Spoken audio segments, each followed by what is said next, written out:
What's going on, everybody? Welcome to week 4 of our hybrid video series and PDF breakdown. Remember, if you have not watched the previous weeks 1 through 3, there are links below in the comments section. It's imperative that you watch those videos first so we set up a good baseline and framework that all of the other programming is going to be built off of. Week 4, what we're going to talk about today is manipulating the strength curve.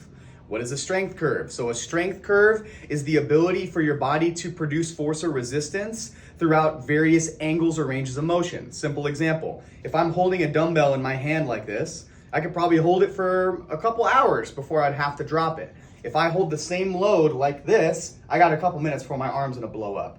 Well, that weight didn't get heavier. The angle of it relative to the source of resistance, which is gravity, changed.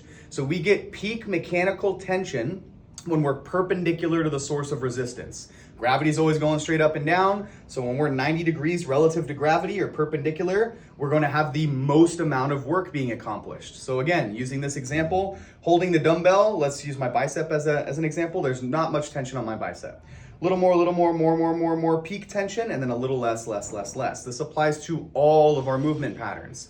This is normal and natural, but we do want to consider this when we're doing our training so we can make sure that we don't become too weak in the extremes or the end ranges of motion.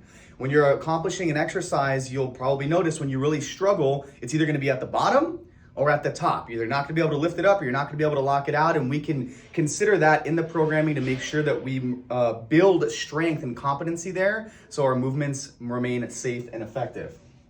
This will help you break through sticking points and condition those end ranges of motion, which is really important for tendon and ligament health and preventing injury.